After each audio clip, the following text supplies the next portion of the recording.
हिंदसदवंदियाणं तिहुवणहिदमधुरविसदवकाणं अन्तातीदगुणाणं नमो जिनाणं जिदभवाणं। कुंदकुंदाचार्य भगवान की जय। पंचास्तिका संग्रहामध्ये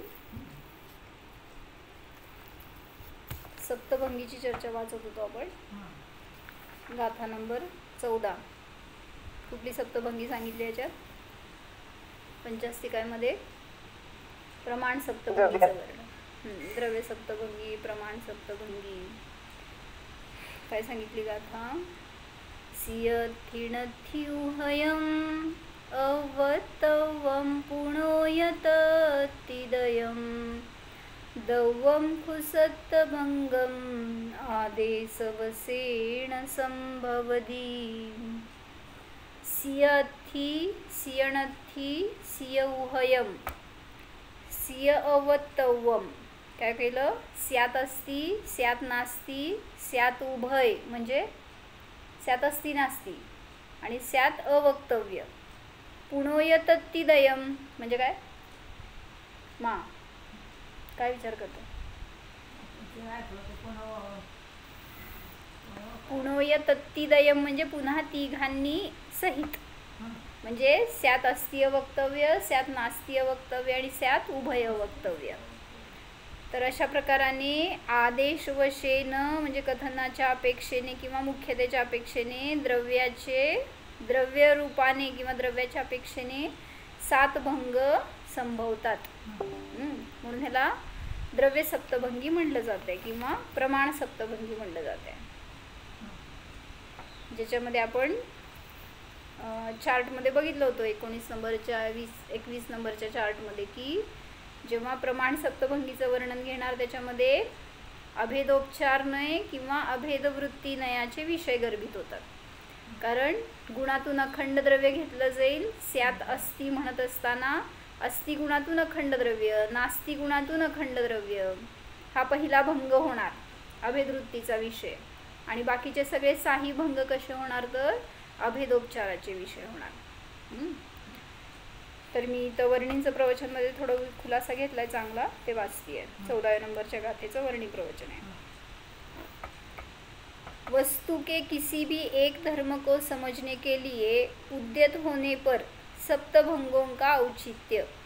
तुम्हाला वस्तूचे धर्म समजून घ्यायचे असतील तर त्याच्यामध्ये किंवा वस्तूचं स्वरूप समजून घ्यायचं असेल तर या सप्तभंगीचा अवतार होतो। द्रव्य की सिद्धि का प्रकरण चल रहा है। 12-13 गाथेपर्यंत काय झालं? आतापर्यंत सगळं द्रव्य गुण पर्यायाची सिद्धी करून सांगतायत। द्रव्य कशाला म्हणलं, पर्याय कशाला म्हणलं, उत्पाद वे ध्रुव म्हणजे काय, हे सगळं विशेषण घेऊन सांगितली। द्रव्य के विषय में तीन लक्षणों द्वारा काफ़ी प्रकाश दिया गया। द्रव्य सतलक्षण वाला है, द्रव्य उत्पाद वे द्रव्य युक्त है, द्रव्य गुण पर्यायमय है। ऐसे परस्पर सहयोगी 3 लक्षणों द्वारा द्रव्य के स्वरूप पर प्रकाश डाला गया है। सगळ्या 10व्या 11व्या हे सगळ्या गाथांमध्ये हे 3 लक्षणं घेऊन सांगितलं की द्रव्य कसं आहे, कोणाचं द्रव्य हो? भगवंतांचं द्रव्य का पुद्गल द्रव्य? हा, म्हणजे माझं द्रव्य पहिल्यांदा बघा। माझ्या द्रव्याची ही लक्षणं आहेत की मी सुद्धा उत्पाद वे ध्रुववाला आहे, मी सत आहे, मी गुणपर्यायवाला आहे। आपल्याला प्रयोजनभूत माझं द्रव्य आहे तर स्वतःच्या द्रव्याचंच आपल्याला ते वर्णन लावून घ्यायला पाहिजे। काय फायदा हे लावून मग वर्णन आपल्याला?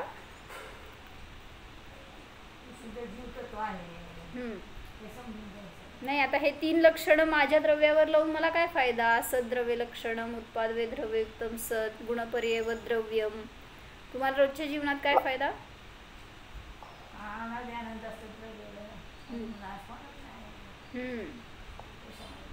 सांगा। द्रव्याचा कधी नाश होत नाही, माझा पण कधी नाश होत नाही। माझा नाश होणार नाहीये हे एक समजलं, आणि जे काही रागादी क्रोधादी भाव होत आहेत ते नाशवान आहेत हे समजलं। म्हणजे ते माझं स्वरूप नाहीये। ज्याला काय पर्यायाला क्षणिक अवस्थेला मी माझं स्वरूप मानतोय तर ते उत्पाद वे द्रव्यवाला आहे, त्याचं परिणमन त्याच्यामध्ये चालू आहे, मी तर त्याच्यापासून भिन्न सत्स्वरूप आहे हे समजणार.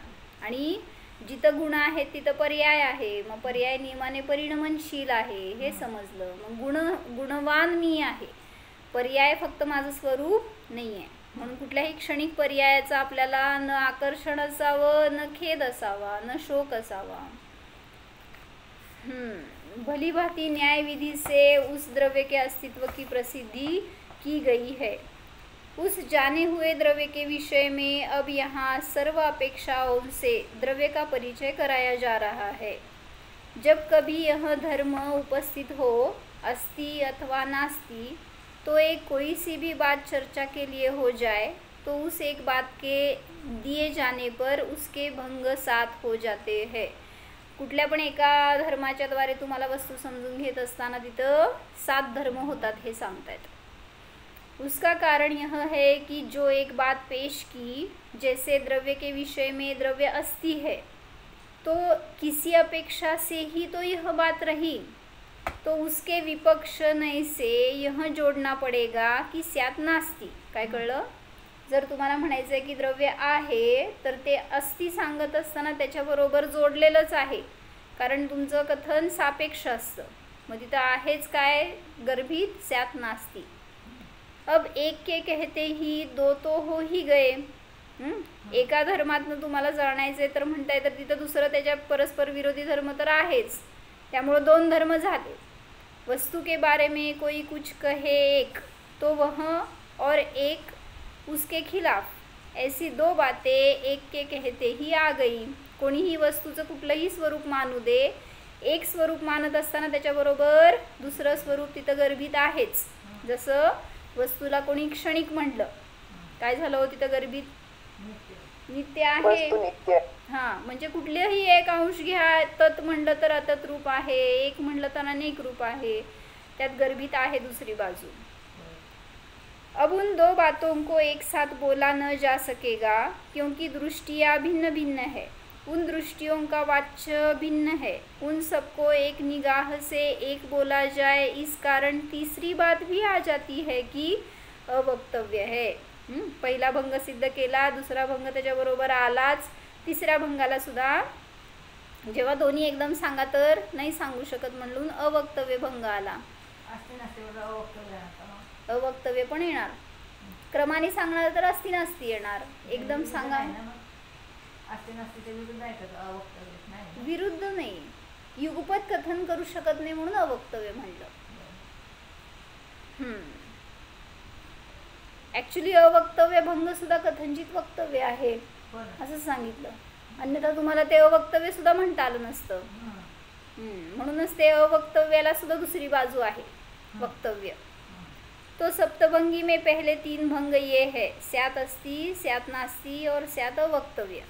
ऐसे 3 न जानना की स्यात् अस्ति, स्यात् नास्ति, स्यात् अस्ति नास्ति. आता प्रत्येकाचे एक 2 जणांचं 2 कथन आहे, त्याच्यानुसार समजून घ्या.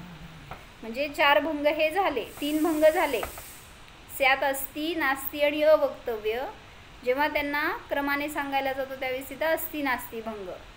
अस्ति नास्ति तो संयोगी भंग है, वह स्वतंत्र अकेला भंग नहीं है. इसलिए पहले एक एक भंग बताना, फिर 2-2 के संयोग वाले बताने चाहिए, फिर 3-3 के संयोग वाले कहने चाहिए. म्हणून तिथं तिसरा भंग आला काय? स्यात् अस्ति, नास्ति, अवक्तव्य, म्हणजे 7वा भंग. द्रव्य के बारे में कहा जा रहा है. द्रव्य अपने द्रव्य क्षेत्र काल भाव से है. इस है के कहते ही विपक्ष की बात आ जाती है कि पर के द्रव्य क्षेत्र काल भाव की अपेक्षा नाही है. म्हणून तिथं अस्ति आणि नास्ति हे 2 पक्ष सिद्ध झाले. हे सगळं उदाहरण घेऊन बघितलं होतं आपण. डिटेलमध्ये तुम्हाला वाचायचं असेल तर वाचा. चौकी आपल्या स्वद्रव्य क्षेत्र काल भावापेक्षेने आहे, चटाई भिंत आदींच्या अपेक्षेने स्यात् नास्ति. देखो नास्तित्व का कितना बल है. नास्तित्व धर्म काय करतो वस्तूमध्ये? नास्तित्व धर्माचं इम्पॉर्टन्स काय? प्रत्येक वस्तूमध्ये नास्तित्व धर्म आहे. सिद्धी करतो. बरोबर. अस्तित्वाची सिद्धी करतो. परद्रव्य त्याच्यामध्ये नाही, त्याच्यामध्ये प्रवेश होऊ शकत नाही, त्याच्यापासून ते भिन्न आहे हे सांगितलं जातं. कोणाचा धर्म आहे तो नास्ती धर्म? पराची माझ्यामध्ये नाही, पराची माझ्यामध्ये नास्ती आहे. कोणाचा धर्म आहे? त्याच द्रव्याचा, ज्याची अस्थि सांगितली त्याचाच. हा, पराचा धर्म नाहीये, तो स्वधर्मच आहे. म्हणून सांगतायत की नास्तित्व धर्माचं महत्व काय आहे. पदार्थ में नास्तित्व धर्म है, उसका महत्व यह है कि वस्तु की सत्ता बनी रहती है नास्तित्व के बल पर. म्हणजे माझं स्वरूप ॲक्च्युली हे माझंच आहे, दुसऱ्याचं नाही आहे. माझं स्वरूप माझ्या रूपाने आहे, ते तसंच टिकून राहणं हे नास्तित्वाच्या बळाने. कारण पराचं जर माझ्यामध्ये मिसळलं येऊन तर माझं स्वरूप काय राहणार. म्हणून माझं स्वरूप माझ्या रूप राहण्यासाठी अस्तित्व पण आहेच कार्य करणारा धर्म. पण दुसरा येऊन माझ्यात मिसळला तर माझी अस्तित्व राहिलीच आहे की. पण दुसरा येऊन मिसळला माझ्यात परद्रव्य तर ते माझं स्वरूप कसं म्हणणार. म्हणून सांगतायत नास्तित्व धर्माने त्या त्या वस्तूची सत्ता सिद्ध होते, अन्य रूप ते द्रव्य होत नाही. जैसे अस्तित्व के बल पर पदार्थ है, ऐसे ही नास्तित्व के बल पर भी पदार्थ में सत्ता है. तो मना तो नहीं किया जा सकता कि चौकी अन्य द्रव्यों के स्वरूप से नहीं है. इस धर्म को कोई मना नहीं कर सकता. एक द्रव्य दुसऱ्या द्रव्य रूप नाही ह्याची सिद्धी होतेच, ह्याला कोणाची बाधा नाही. चौकी अपने स्वरूप से है, तो इसका अर्थ क्या निकला कि चौकी अपने स्वरूप से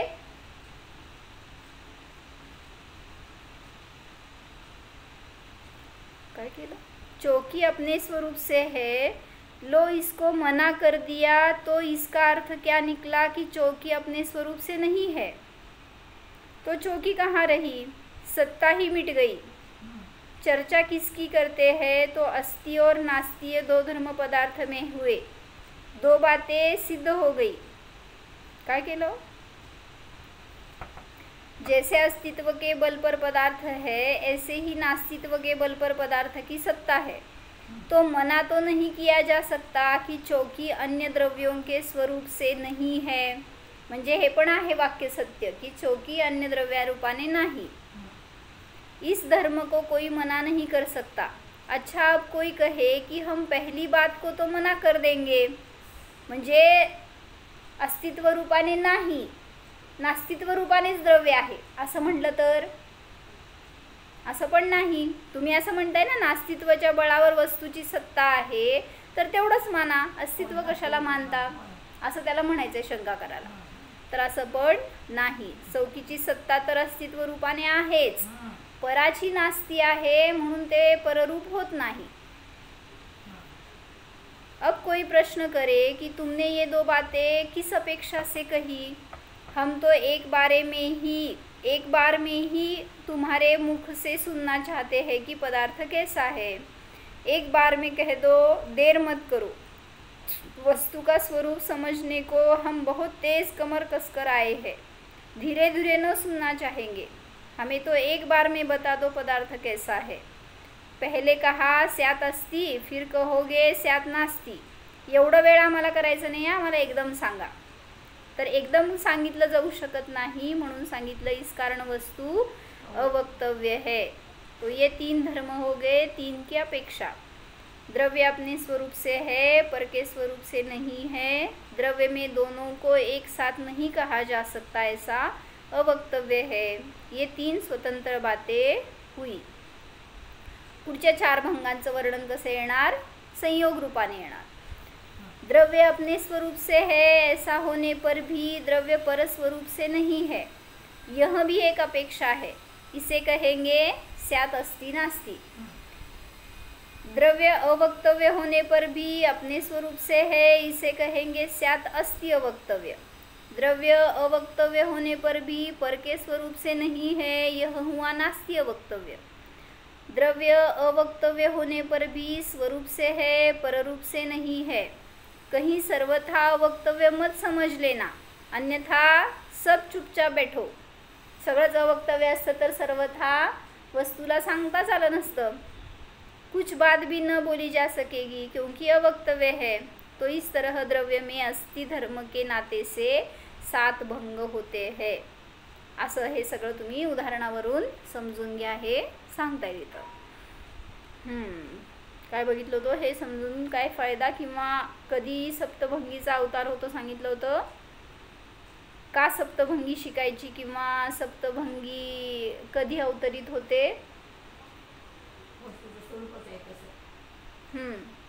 नाही 7च भंग का असं सांगितलं ना प्रश्न उठून। 7च भंग का केले, जास्त का नाही केले, कमी का नाही केले? 7 प्रकारचे धर्म आहेत वस्तूमध्ये किंवा एका धर्माचे 7 भंग आहेत, 7 जिज्ञासा आहेत, 7 प्रश्न आहेत, शंका आहेत। क्रमाने सांगताय ना? उलट्या क्रमाने। उलट्या बरोबर। 7च भंग का आहेत तर 7 प्रश्न आहेत, 7 जिज्ञासा आहेत, 7 प्रकारचे संशय झाले आणि मग वस्तूचे 7 प्रकारचे धर्म आहेत, असं करत त्यांनी उत्तर दिलं होतं। म्हणून 7च भंग झालेत, पण त्या 7 भंगाच्या द्वारे सुद्धा संपूर्ण वस्तूला आपण जाणू शकतो। बताओ जीव नित्य है कि अनित्य? जीव सदा रहता है या नष्ट होता है? जो सत है वह कभी मिटता नहीं, जीव है वह मिटेगा नहीं। इसके मायने है कि जीव नित्य है। किस दृष्टि से नित्य है? द्रव्य दृष्टि से नित्य है। जीव नित्य है, सदा है, अनादि अनंत है।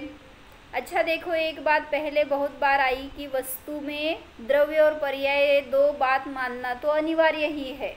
काय म्हणलं? द्रव्य आणि पर्याय। द्रव्य कसा आहे? नित्य आहे। पर्याय कसा आहे? अनित्य आहे। ते आपण घेतलं होतं ना ह्याच्यात प्रकरण, ते चालय। गुण की तुम्हारी मर्जी, उसमें तुम कल्पना नहीं करना चाहते तो मत करो। म्हणजे जे घेतलं होतं ना अनेकांताच्या प्रकरणामध्ये, द्रव्यार्थिक नाही आणि पर्यायार्थिक नाही मानलं, गुणार्थिक नाही मानला नाही। भेद दृष्टि नहीं रखना चाहते तो मत बोलो, मगर पर्याय को मना नहीं कर सकते क्योंकि द्रव्य का स्वरूप ही है यह कि सदा रहता हुआ भी प्रति समय परिणमता रहता है। काय म्हणायचं ह्यालाच? द्रव्य नित्य राहून परिणमन करतं, अर्थक्रिया म्हणतात ह्याला। द्रव्य नित्य राहून परिणमन करत राहतं। यदि ऐसा न, वस्तुत्व गुण म्हणा, द्रव्यत्व गुण म्हणा, यदि ऐसा न हो तो पदार्थ है ही नहीं बन सकता, तो द्रव्य और पर्याय ये 2 अनिवार्य है।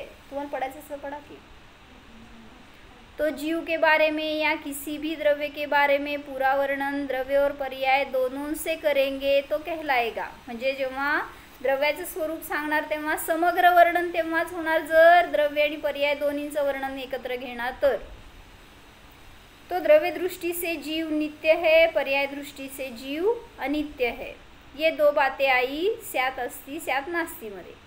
नित्य है 1 भंग, अनित्य है 2 भंग।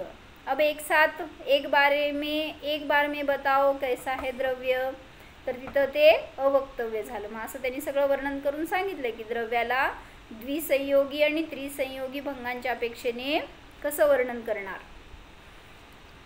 सप्तभंगी व्यवहार की मूल जड़ है। इन 7 दृष्टियों से वस्तु का परिचय करने पर पूरा द्रव्य बनता है। किसी आदमी के बारे में सोचो, एक आदमी को लक्ष्य में लेकर कहो यह पुत्र है ना पुत्र? पुत्र आहे की नाही हो? स्यात् म्हणायचं। काय म्हणलं? किस अपेक्षा से? पिता की अपेक्षा से। अच्छा तो पुत्र है, एक अपेक्षा से पुत्र नहीं है कि नहीं? बरोबर। किस अपेक्षा से पुत्र नहीं है? उसके पुत्र की अपेक्षा से वह पुत्र नहीं है। भाई आदि की अपेक्षा से पुत्र नहीं है। पिता को छोड़कर बाकी सब की अपेक्षा से पुत्र नहीं है। मग हे सगळे एकत्र सांगा एका वेळी, तर अवक्तव्य आहे जिसका हम परिचय करा रहे हैं। अवक्तव्य है और पुत्र भी है, अपुत्र भी है। हे सगळे असे भंग करून त्यांनी सांगितलं की पुत्र पण आहे, पुत्र आहे पण नाही पण, अवक्तव्य पण आहे आणि क्रमाने सांगत असताना पुत्र आणि अपुत्र रूप आहे। अशा रीतीने तिथं सात भंग करून सांगितले। यह सप्तभंगी का तत्व विज्ञान पदार्थों के यथार्थ स्वरूप को कहता है और इस जीव को मोह से बचाता है। एक बार कोई अजैन विद्वान जैन हो गया काय, तो उसका लोग मजाक उड़ाए कि अब तो तुम सप्तभंगियों में मिल गए। काय झालं, जैन कसे असतात, तो सप्तभंगीवाले जैन असतात। मग कोणी अजैन, त्या अजैन जो जैन झाला होता त्याच्यावर मजाक उडवू लागले होते की तू आता सप्तभंगींमध्ये मिसळलास, क्योंकि जैन लोग तो सप्तभंगियों का शासन मानते हैं। तो वह विद्वान बोला कि भाई क्या बताए, मुझ पर और आशय में रहने से इतना मैल जम गया था कि 7 भंगियों के बिना वह मैल दूर नहीं हो सकता। काय सांगितलं, काय कळलं, आजपर्यंत मी परमतामध्ये होतो, एवढी घाण झाली आहे माझ्या ज्ञानामध्ये, माझ्या श्रद्धेमध्ये की ती घाण 7 भंगींशिवाय नष्ट होणार नाही, निघणार नाही। तसं भंगीचं कार्य काय असतं, मळ साफ करणे। मग तसं एक भंगी तुम्हाला रोज मॉर्निंग कलेक्टर चालतंय, बास होतंय, पण इथं सांगतायत त्यांनी की ज्ञानातलं मळ, आपल्या श्रद्धेतलं, आपल्या मान्यतेतलं मळ काढायसाठी 7 भंगी लागतात। इसलिए हम सप्तभंगी में हो गए। तुम्ही काय हो सप्तभंगीमध्ये? अम्मा काहीतरी याबद्दल सांगतात ना 7 भंगींचं। तेच ना, म्हणूनच तेच सांगितलं, जे बाहेरचं सगळे स्वच्छता करण्यासाठी एक भंगी चालतंय, बास होतंय, पण इथं तुम्हाला 7 भंगी का लागले, कारण इतकं ज्ञानामध्ये आपल्या अशुद्धी झाली आहे, मलिनता झाली आहे, ते सगळं दूर करायला 7 भंग पाहिजेत। म्हणून तिथं 7 भंग, त्यांनी ॲक्च्युली भंगीचा अर्थ वेगळा केला, आपण वेगळा करतोय, पण आता ते उपहास म्हणून त्यांनी त्यात दाखवलं एक उदाहरण।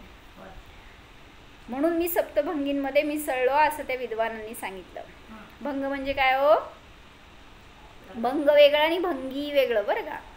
तर ते भंगी म्हणताना भेद म्हणा, प्रकार म्हणा, धर्म म्हणा, तर भंग म्हणजे वास्तविक धर्म आहे। 7 प्रकार के धर्मों की योजना का नाम सप्तभंगी है। भंगी म्हणजे भंगी, भंगीण त्या अर्थाने नाही लावायचं आहे, तर इथं भंग म्हणजे भेद म्हणा, धर्म म्हणा, त्या अपेक्षेने सप्तभंगी आहे। सप्तभंगी के विज्ञान से हमें क्या शिक्षा मिलती है? भली प्रकार परख कर लेने पर जो एक फल मिलता है, किसी भी काम में किसी भी पुरुषार्थ का फल मिलता है, परम विश्राम मिलता है। लोक में भी तो दुनिया के बहुत काम करके आप चाहते क्या है? काय पाहिजे हो तुम्हाला सगळं काम करून? संसार करताय, सगळं आरंभ क्रिया करताय, व्यापार व्यवसाय करताय, सगळं करून पाहिजे काय शेवटी? इल्ड काय हातामध्ये, काय प्रयोजन काय? परम विश्राम म्हणजे जसं म्हणलं ना, त्या सिकंदराला त्या ह्याच्यावरून चालला होता, कुठं काय ते षटखंड जिंकायला चालला होता म्हणतात ना, सगळ्या पृथ्वीवर मी राज्य करणार असं। आणि मग जात असताना रस्त्यामध्ये मुनिराज भेटले, जंगलामध्ये दर्शन केलं त्यांनी बसून। तर मुनींनी विचारलं कुठं चाललाय? मग त्यांनी सांगितलं की माझ्या एवढ्या सगळ्या राज्यांवर माझा अधिकार आहे, आता एवढे सगळे राहिलेत, मग मी ते जिंकायला चाललोय असं तसं। मग त्यांनी विचारलं की कुठं चाललाय इथून? तर कुठल्या देशाचं नाव सांगितलं। म्हणले त्याच्यानंतर काय करणार तू? गुरूंनी विचारलं। म्हणले त्याच्यानंतर त्याच्या पुढच्या देशाला मी जिंकणार। मग परत गुरूंनी विचारलं त्याच्यानंतर काय करणार? मग त्यांनी सांगितलं, म्हणला त्या साईडचं पूर्वेचं झालं की पश्चिमेकडे जाणार। मग ते झाल्यावर काय करणार? पश्चिमेचं जिंकल्यावर सगळं उत्तर दक्षिण सगळीकडचं राज्य मी जिंकणार। मग परत विचारलं गुरूंनी, पुढं काय करणार? काय करणार हो? म्हणले सगळे वैभव, सगळं भोग जवळ घेणार आणि त्याचा आनंद भोगणार। मग पुढं परत विचारलं गुरूंनी, मग काय करणार? काय करणार हो? नाही, त्याला सांगायचं होतं की मग मी आराम विश्राम करणार असं सांगितलं हो सिकंदराने। मग गुरूंनी काय सांगितलं? म्हणले आराम करायचे तर काय सांगा? आत्ताच कर ना, एवढं सगळं रामायण महाभारत केल्यावर आराम करायचंय तर आरामच आहे ना तुझं प्रयोजन, विश्राम आनंद भोगायचं प्रयोजन आहे ना, आत्ता भोग ना असं सांगितलं त्याला। मग तसं आपल्याला पण सांगतायत काय दुनियामध्ये कुठलंही काम करा, त्याचं प्रयोजन त्याच्यानंतर शेवटी हेच असतं, परमविश्राम. घर का बांधायचं, मंदिर का बांधायचं, पैसा का कमवायचा, लग्न का करायची, सगळ्याचं शेवटी तुम्हाला हेच आहे की आता बास, निर्धास्त झालो, कृतकृत्य झालो, आता आराम करायचा है. इकट्ठा पूरा आराम मिल जाए. अच्छा, तो इसी प्रकार से सप्तभंगों द्वारा पदार्थ का खूप स्वरूप जानकर आपको क्या चाहिए. काय करायचं एवढं सगळं माथामारी करून. सांगतायत परम विश्राम. वो कैसे मिलता है. 7 भंग शिकेपर्यंत किती आपल्याला दिवस महिने गेले किती विश्राम होता हो. सगळा विश्राम आराम आराम झाला. भली भांति जीव का स्वरूप परिचय कर लो. परिचय करने के बाद अपने आप ही यह विदित हो गया कि जीव में सार तत्व है, सहज चैतन्य स्वरूप. समजून घ्यायसाठी हे सगळं शाब्दिक ज्ञान करायसाठी माथामारी आहे, पण जेव्हा अनुभव करतो त्या अनुभवामध्ये सहज आहे ते. म्हणून तिथं काय आपल्याला कष्ट नाहीत, आराम आहे हे सांगितलं. बस यह उपादेय है. काम की बात अनेक परिश्रमों के बाद मिली. जैसे कोई रोटी यूं ही न खा लेगा, बहुत परिश्रम के बाद रोटी मिलेगी. कसं काय हो, रोटीसाठी काय परिश्रम करावा लागतो.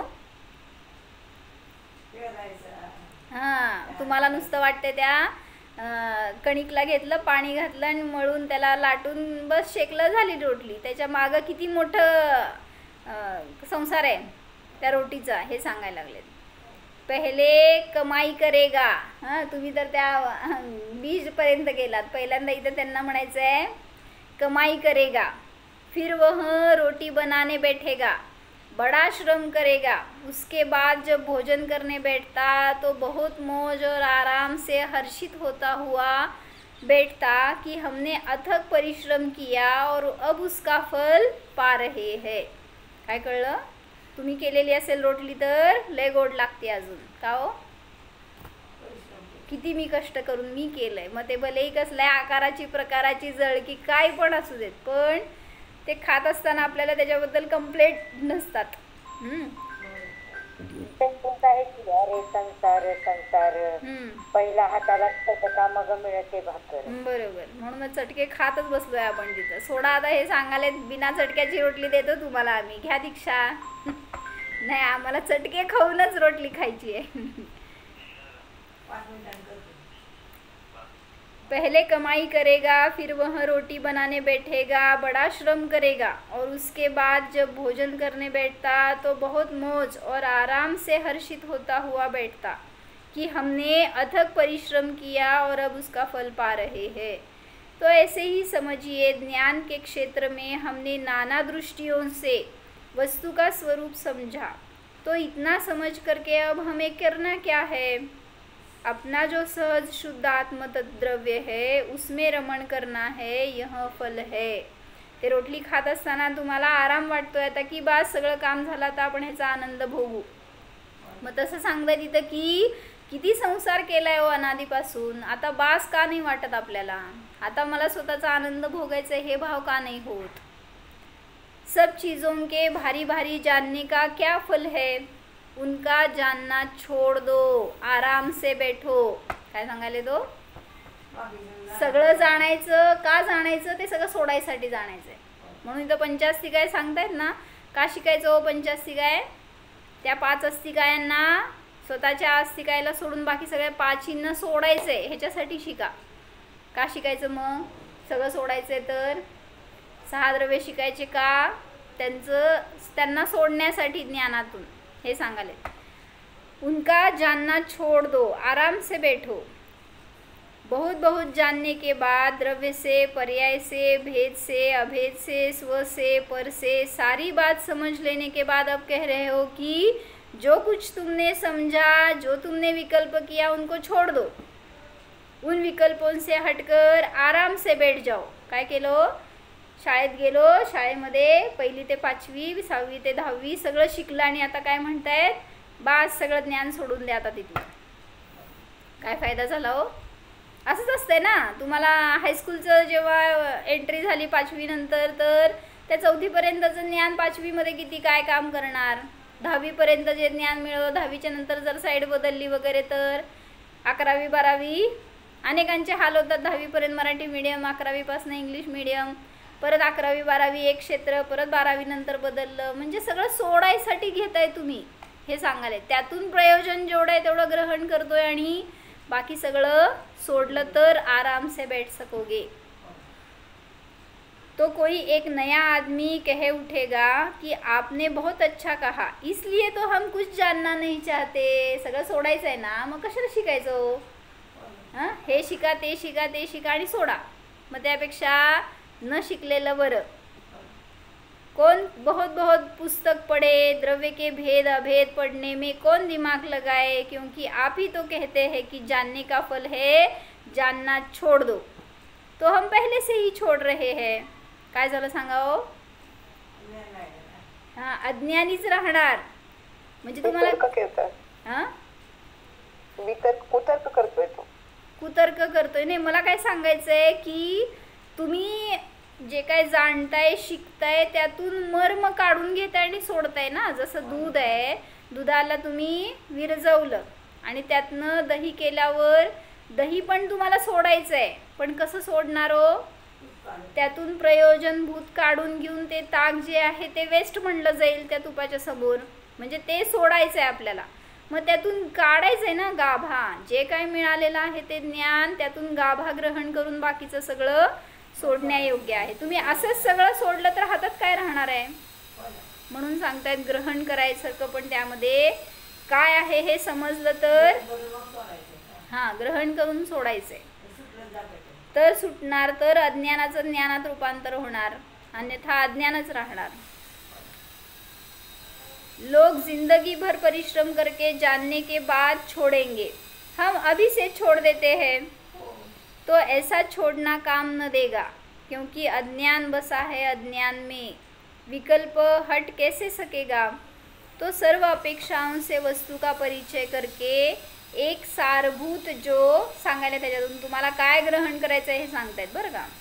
सर्व अपेक्षाओं से वस्तू का परिचय करके, 6 द्रव्य समजले, 5 अस्तिकाय समजले, हे समजून एक सारभूत जो एक निर्विकल्प शुद्ध चैतन्य मात्र अंतस्तत्व है, उसको दृष्टि में लो, वह मैं हूँ. इस प्रकार का प्रयत्न करके अब विश्राम लो. तुम्हाला आराम करायचा आहे ना, तर इथपर्यंत या आणि मग आराम करा. इसके लिए है बहुत बहुत प्रकार की जानकारियाँ. मग स्वतःमध्ये स्थित राहण्यासाठी हे सगळं तुम्हाला परिचय करून घ्या हे सांगतायत. म्हणून म्हटलं सप्तभंगीचं प्रयोजन काय आहे सगळं समजून घ्या, पण त्यातून आपलं उपादेय तत्व काय आहे आणि हेय तत्व काय आहे हे सगळं समजून त्याला सोडायचं आहे आणि आपल्या प्रयोजनभूत त्या पदार्थाला धरलं तर बाकीचं सगळं ज्ञेय होऊन जातं. त्यांनी एक छान घेतलं इथं उदाहरण त्यासाठी. द्रव्य पर्यायात्मक वस्तु में द्रव्य दृष्टि व पर्याय दृष्टि से भंगों के निर्माण की समीचीनता. अनेकांत होता है पक्ष और विपक्ष की दृष्टि से. बरोबर, प्रत्येक द्रव्यामध्ये पक्ष आणि विपक्ष आहे तर तिथं अनेकांत घटित होतो. अब कुछ दिनों से ऐसा अनेकांत चला दिया कुछ मन चले लोगों ने. कोणीतरी अशा अज्ञानींनी वेगळ्या प्रकारचा अनेकांत मानलाय हे सांगाले.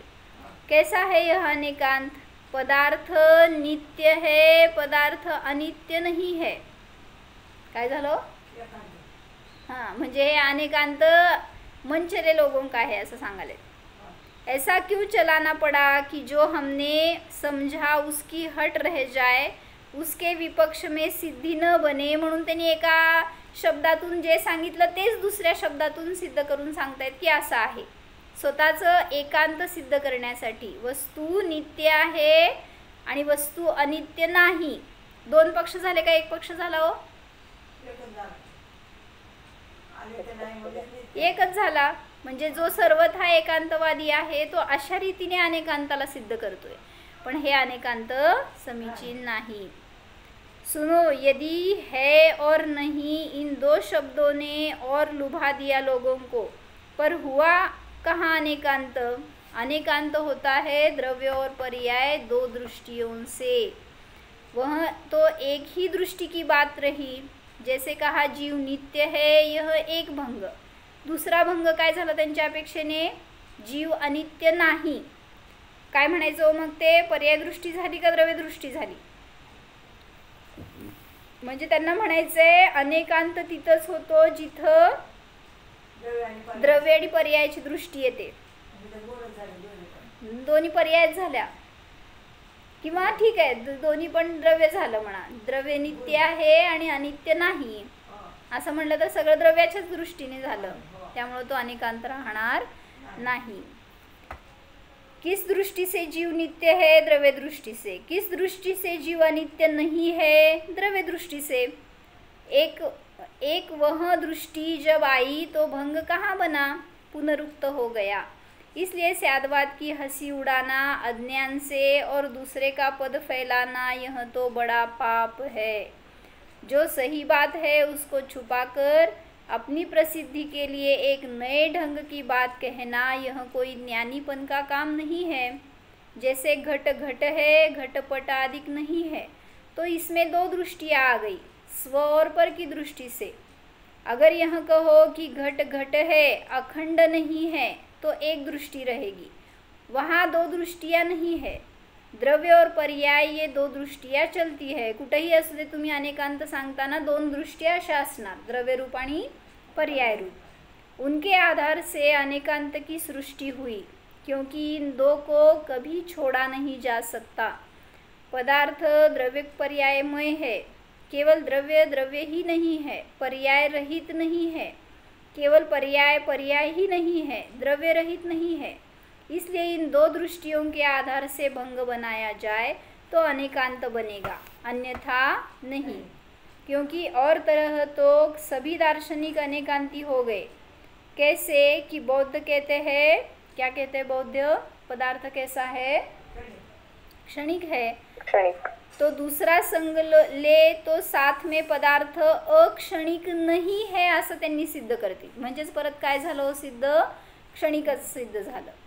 उस पदार्थ को अगर अनेकांत एक मॉडर्न टाइप का बन गया तो उनका भी अनेकांत कैसा? ब्रह्मवादी कहते हैं कि ब्रह्म अथवा सत्व कुटस्थ नित्य है, त्यांचा दुसरा भंग काय होणार? द्रव्य कुटस्थ नित्य है, दूसरा भंग होणार द्रव्य अनित्य नहीं है। मग हे त्यांचा अनेकांत सिद्ध होऊ शकत नाही, अनेकांती एकांतवादीच झाले ते। एक ही दृष्टि की बात अस्ति और नास्ति से कही जाए तो कोई भी एकांती नहीं है। इससे द्रव्य दृष्टि और पर्याय दृष्टि इन दोनों दृष्टियों से धर्म का निर्णय करना चाहिए। पदार्थ अनेकांतात हां दृष्टी चुकली म्हणूनच, वस्तू तर एकच आहे, त्यांच्या ज्ञानात पण आत्मा आलाय, आपल्या ज्ञानात पण आलाय, पण त्यांनी पाहताना त्यांचं म्हणूनच आम्हा घटवतेत काय? दृष्टीचा दोष आहे। काय दृष्टीचा दोष आहे हो?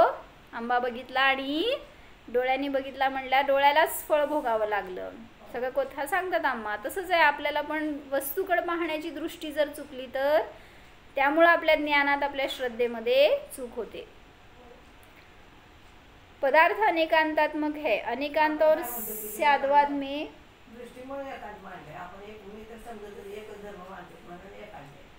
नाही ना, वस्तूत तर सगळे धर्म आहेत, अनेक अनंत धर्मात्मक वस्तू आहे, फक्त त्यातल्या एका धर्माला घेऊन त्यांनी ते रूप मानलं वस्तूचं, म्हणून चुकलं।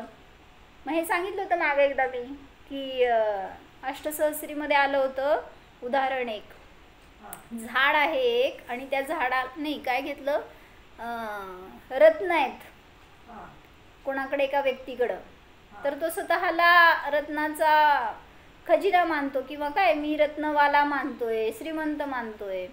तर त्याला कळालं एक दिवस की राजाकडे आपल्यापेक्षा भरपूर जास्त रत्न आहेत। आता त्यांनी काय केलं, स्वतःला हीन मानला आणि म्हणला राजा म्हणजे रत्नाची खाण। पण त्याच्या पुढे जाऊन सांगितलं राजाकडे तर राजा तरी रत्नाकर आहे का?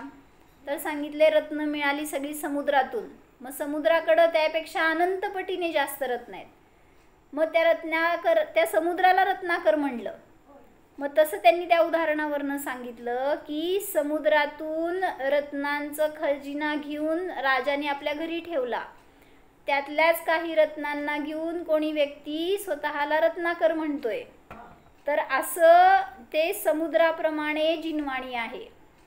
समुद्र हे रत्नांची खाण आहे, तसं जिनवाणी ही अनेकांताची अनंत गुणांची खाण आहे, किंवा जे वस्तूचं स्वरूप आहे ते अनंत गुणरूप आहे. आणि मग त्यातून एक धर्म उचलला, एक गुण उचलला आणि कोणी मतवादींनी तेवढंच वस्तूचं स्वरूप मानलं. मग हे चुकलं. मग त्यांना सांगायचंय की वस्तूचं स्वरूप म्हणजे अनंत गुणांनी सहित आहे. एकच गुण असं त्या वस्तूचं स्वरूप नसतं. किंवा त्यांनी ते एक वृक्ष दाखवलं. जे अनेकांत मतवादी आहेत त्यांचं वस्तूचं स्वरूप म्हणजे एक वृक्ष आहे. त्या वृक्षाला फांद्या आहेत, पान आहेत, जड आहे, मुळा आहेत, फुलं फळं सगळं आहे. पण एका मतवादीने काय केलं, त्यातनं फक्त पान काढलं आणि सांगितलं याला झाड म्हणतात. एका मतवादीने फळ काढलं किंवा फांदी काढली आणि त्यांनी सांगितलं एवढंच झाड आहे. तर हे योग्य नाही. मग सगळ्या वस्तूंना घेऊन समग्र जे बनलं ते अनेकांतरूप जिनवाणी आहे, असं त्यात घेतलं होतं. बर.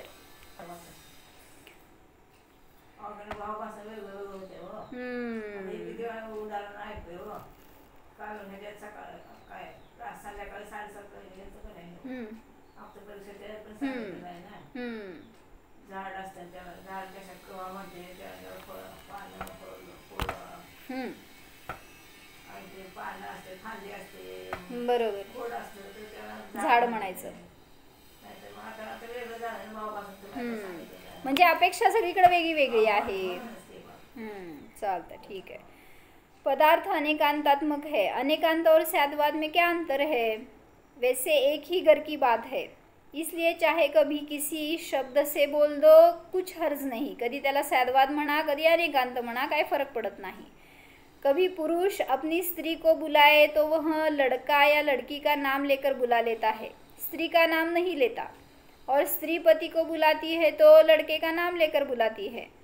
ए फलाने, तो यह अपने घर की बात है, किसी का भी नाम ले लो, बात ठीक है.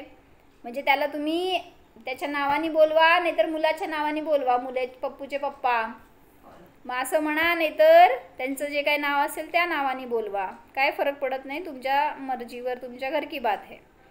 इसी तरह जब एक ही बात की घोषणा है स्यादवाद और अनेकांत, तो कोई स्यादवाद कहता है, कोई अनेकांत. पर अंतर यह है कि अनेकांत तो वस्तु का नाम है, स्यादवाद कथन शैली का नाम है. यह अंतर है, क्योंकि अनेकांत का अर्थ है अनेकांतः अस्मिन् सह अंतः, जिसमें अनेक धर्म हो उसे अनेकांत कहते हैं. अंत म्हणजे धर्म, ज्याच्यामध्ये अनेक धर्म आहेत त्याला म्हणलं अनेकांत. पदार्थ सहित बुद्धी और स्यादवाद क्या हुआ? म्हणजे अनेकांत म्हणजे पदार्थ सहित बुद्धी. अनेकांत म्हणजे आता तिथं म्हणलं ना त्यांनी की आपल्या ज्ञानात आलेला तो पदार्थ आहे, त्याला अनेकांत म्हणलं. वस्तू पण तशी आहे, पण तसं आपल्या ज्ञानात आलं म्हणून त्याला पण अनेकांत म्हणलं. स्यादवाद याने क्या? स्यात याने अपेक्षा से व अपना कथन करना. अपेक्षा से कथन करना इसका नाम है स्यादवाद. तो स्यादवाद द्वारा अनेकांत वस्तु का परिचय होता है. देखो, जब कोई बात सब तरफ से समझ ली जाती है तो उसकी समझ दृढ हो जाती है. म्हणून एका वस्तूला जाणायचं तर अनेक अपेक्षेने, अनेक अँगलनी बघा हे सांगितलं. कोई आदमी आया, आपके घर का अतिथि जो बड़े शहर में रहता है. आपके घर के 6 रास्ते हैं. काय? आते ही वह घर तो आ गया, मगर रास्ते का परिचय नहीं है. सो वह घर के पीछे के रास्ते से आया. तुमच्या एका घराला किती दारं आहेत, त्याला कुठलं दार एंट्री आहे हेच माहीत नाही. असं माझ्या बाबतीत झालं बरं का.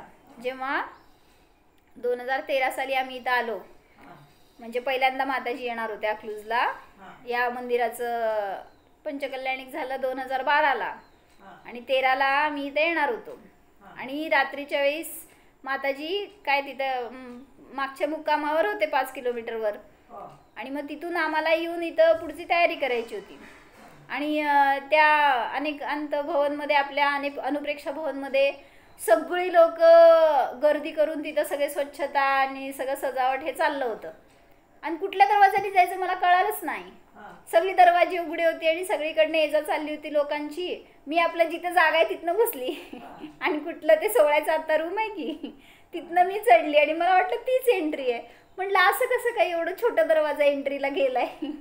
आणि मी आपलं तिकडून सगळं ते घर बघितलं वर खालीपर्यंत ती बिल्डिंग आणि मग नंतर समजलं समोरची दरवाजा एंट्री तिकडे आहे. असं झालं. तसंच सांगायला तिथं पण आपके घर के 6 रास्ते है आणि त्या व्यक्तीला तुमच्या घराचा रस्त्याचा परिचय नाही आहे आणि तो कुठून आला पीछे के रास्ते से आया तो वह वही डोलता रहेगा कुछ न जान पाएगा. सभी रास्तों का आपके मकान के सब और के रास्तों का परिचय हो तो वह दृढ़ परिचय है. बनारस में एक ब्राह्मण विद्वान था. जैन न्याय पढ़ाते पढ़ाते उसको जैन धर्म पर दृढ़ श्रद्धा हुई. काय कोणी ब्राह्मण विद्वान होता आणि तो जिनतत्व शिकवत असताना त्याला त्याची श्रद्धा झाली शिकून शिकून. कोणाला कसं काय होते म्हणून ह्याचं विरुद्ध पण समजून घ्यायला पाहिजे. आपण जर सेंट जोसेफ स्कूलमध्ये शिकवतोय काय म्हणायचं इंग्लिश स्कूलमध्ये शिकवतोय तर त्यांच्या अनुसार त्यांची तत्व शिकवायला लागलो की त्याचा प्रभाव आपल्यावर पण पडतो. शिकतो शिकवतो हां म्हणजे सगळ्या इतर देवी देवतांविषयी महत्त्व सांगणं त्यांचं ख्याती सांगणं त्याच्यातून आपल्यावर पण तसा प्रभाव होत जातो. आणि कधी मग श्रद्धा मान्यता बदलते सांगता येत नाही. तसंच झालं या ब्राह्मणाचं. त्याला जिनतत्वावर श्रद्धा दृढ़ झाली. तो उस ब्राह्मण के अनेक बिरादरी के लोग उसके पास आए और बोले साहब आप यह क्या कर रहे हैं अपने कुल की बात छोड़ रहे हैं और जैन शासन की महिमा आप बखानते रहते हैं. यह क्या है स्यादवाद. स्यात नित्य स्यात अनित्य एक पागलों जैसी बात इस धर्म में कही गई है. कहीं संदेह मिटता ही नहीं और वही संशय वाला धर्म आप अपना रहे हैं. ऐसा आप क्यों कर रहे हैं. कळते ना असं का करताय तुम्ही. तो वहाँ उस ब्राह्मण विद्वान ने कहा तो कुछ नहीं. वह अपने घर की फोटो ले आया. काय तो त्यांनी प्रॅक्टिकल करून दाखवलं म्हण बरं का. उसने पूर्व पश्चिम उत्तर और दक्षिण इन चारों दिशाओं से अपने मकान का फोटो खिंचवा रखा था. सबसे पहले पूरब दिशा से खींची गई फोटो दिखाई और पूछा कि बताओ यह किसका फोटो है. तो बिरादरी वाले लोग बोले यह तो आपके मकान का फोटो है. और यह दूसरी फोटो किसकी है. यह भी आपके मकान की ही फोटो है. कैसे. यह मकान के पश्चिम दिशा से ली गई फोटो है. फिर तीसरी फोटो दिखाया तो फिर वही उत्तर दिया गया कि यह भी आपके मकान का फोटो है पर मकान की उत्तर दिशा से ली गई फोटो है. चौथी फोटो दिखाई तो उत्तर मिला यह आपके मकान की दक्षिण दिशा से ली गई फोटो है. तो वह ब्राह्मण बोला कशासाठी चाललंय हे वस्तूची सिद्धी करून दाखवायचं आहे ना. ब्राह्मण बोला बस यही उत्तर जैन शासन का है. जब द्रव्य दृष्टि से फोटो लिया तो पदार्थ नित्य लगा. पर्याय दृष्टि से फोटो लिया तो पदार्थ अनित्य लगा. तब तो वस्तु द्रव्य पर्यायात्मक है. इस प्रकार दोनों दृष्टियों से परीक्षा करे तो वस्तु का परिचय होता है. पूर्ण परिचय करके अपनी सब पर्यायों में व्यापक अनादि अनंत अहेतुक अंतः द्रव्यत्व का परिचय करे. इस आत्मपरिचय से विशुद्ध आनंद जगता है. चांगलं उदाहरण दिलं त्यांनी. काय सगळ्या दृष्टीने तुम्ही म्हणजे प्रॅक्टिकली करून दाखवलं त्यांना म्हणून विश्वास बसला.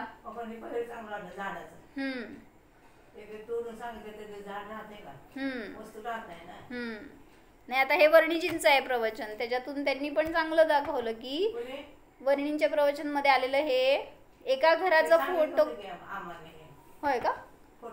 होय मला नाही माहिती. म्हणजे एकच वस्तूचा परिचय करून द्यायचा आहे वेगळ्या वेगळ्या अँगलनी दिला तर वस्तू बदलली का.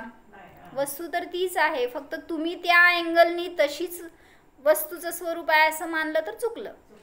म्हणून सांगतायत वस्तूचं समग्र ज्ञान करून घ्या, त्याच्यासाठी या सप्तभंगीचा आपल्याला जीवनामध्ये फायदा होतो. मग आपल्याला आपल्या जीवाचं स्वरूप समजून घ्यायचे तर या सप्तभंगीचा उपयोग करून घ्यायला पाहिजे. हे दृष्टिकोन महत्वाचा आहे. हम्म, दूरदृष्टी आणि पर्यायदृष्टी. बरोबर.